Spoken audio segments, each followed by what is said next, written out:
Oi, gente, Roberto Relubiscro aqui. 2021, 2022, eu andei tendo umas crises nada agradáveis de ansiedade e aí então tive que recorrer a uns remedinhos, mas já adianto, como é bem dito nesse documentário aí, Take Your Pills, Xanax, também fui fazer terapia, me livrar, aí no caso eu pude fazer isso, né, do ambiente que me dava o estresse, e também fazer muita atividade física. Só que tem gente que não consegue, ou não pode, ou não quer fazer essas coisas e acaba tomando bastante destes remédios. No caso aí específico, o Xanax, que é ou é pelo jeito, muito ainda prescrito pelos médicos dos Estados Unidos, né? É disso que vai tratar, dessa crise que vai tratar. Eu acho que faltou uma coisinha, mas de forma geral é um documentário bom, tá? Antes de continuar, eu gostaria de convidá-los a se inscreverem no canal Robertando, curtir os vídeos, compartilhar, eu agradeço bastante.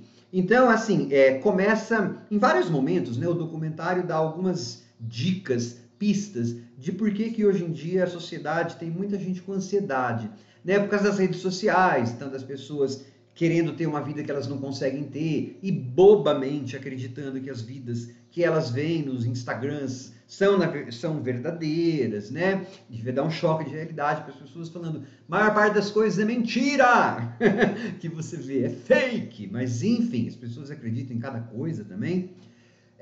Um mundo pós 11 de setembro, o documentário é super Estados Unidos, né? Então eles vão elencando coisas de lá. Um mundo pós 11 de setembro, que as pessoas ficaram muito mais neuróticas ou muito mais ansiosas por conta de medo de terrorismo. Claro, um mundo polarizadíssimo politicamente, como aqui no Brasil, nos Estados Unidos também né? As pessoas com fake news, uma economia super instável, as pessoas tendo que trabalhar, não conseguindo se desligar das coisas durante o tempo todo. Então aí parece que o número de casos de ansiedade vem aumentando. Uma coisa esperta do documentário é não dizer que esses problemas da ansiedade é uma invenção de agora, do século XXI, né? Eles vão traçando, eu não sei se corretamente ou não sou psicanalista, não sou psiquiatra, nomes antigos do que eles dizem que era a ansiedade. Eu suspeito que a tal da melancolia, que era uma coisa lá do século XIX, não é exatamente igual à ansiedade, mas enfim, não vou dar palpite sobre isso. Mas eles falam de neurastenia, dando a entender de que cada época tem o seu nome ou tem a sua forma de problema, de distúrbio mental favorito. E aí, a cada época que tem o seu distúrbio mental favorito, especialmente a partir dos anos 50, foram surgindo remédios que prometiam, como um band-aid, na verdade, né? Curar aquele momento que você está em surto, mas sem fazer o que eu pude fazer, né? Que é fazer natação, andar igual um doido, me livrar das pessoas que eu achava tóxicas e aí conseguir diminuir ou até parar o remédio. Porque daí o documentário também vai falar de como que é crise de ansiedade, né? Para quem nunca teve, é horrível. É horrível, não é frescura, não. E como que essas pessoas que começaram, muitas delas começaram a tomar esses remédios, Xanax no caso, ficam viciadas. E como que os médicos não percebem que elas estão viciadas e aí quem acaba percebendo é o próprio paciente. Aí eu acho que é uma coisa que o documentário podia ter ido para um pouco mais a fundo, talvez com menos gente falando, porque acaba sendo repetido alguma coisa, né? Das crises de abstinência e de como que se processa, né, uma crise de ansiedade e tal. Talvez se tivesse abreviado nesses pedaços um pouquinho só, daria para levantar o seguinte coisa. Porque fala lá que os médicos prescrevem muito remédio.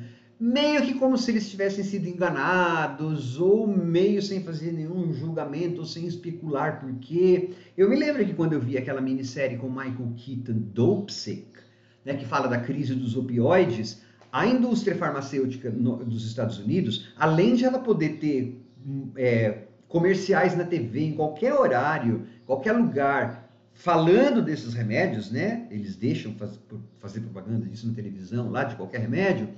a indústria farmacêutica também mimava muito os médicos para receitarem opioides para as pessoas, pagando tratamento, fins de semana em Aspen para esquiar, dando assim, se você fizer tantos receitas, você vai ganhar tal coisa. Então, assim, muitos médicos, pelo menos no caso dos opioides, eles prescreveram opioides porque eles queriam trocar a Mercedes deles ou queriam turbinar a sua já enorme mansão.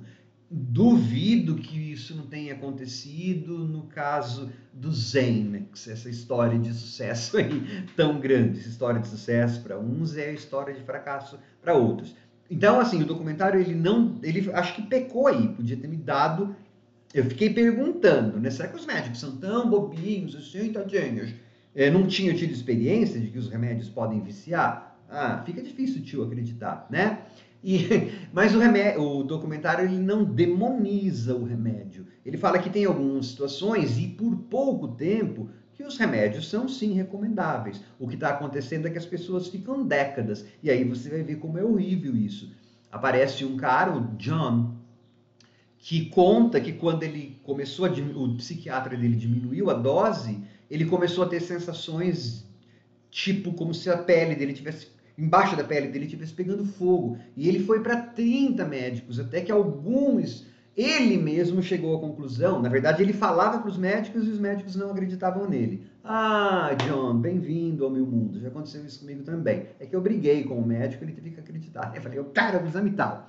Mas lá nos Estados Unidos é tudo muito monetizado, com insurance e tal. Às vezes eles não cobrem as coisas. Então o cara passou por 30 médicos, 30, para ele mesmo, John, começar a chegar à conclusão, ou reforçar a ideia dele de que o que estava dando aqueles problemas todos nele era a síndrome de abstinência. Aí ele teve que ir por conta própria e diminuindo menos o remédio, né? Então eu acho que precisava ter cobrado um pouco alguns médicos aí. Tiozinhos, tiazinhas, vocês não sabem isso? Perguntar, né? Então eu achei assim que o documentário deu alguns tapinhas, só que deu uns assoprõezinhos, típico Netflix, né? Mas vale a pena sim. Tchau.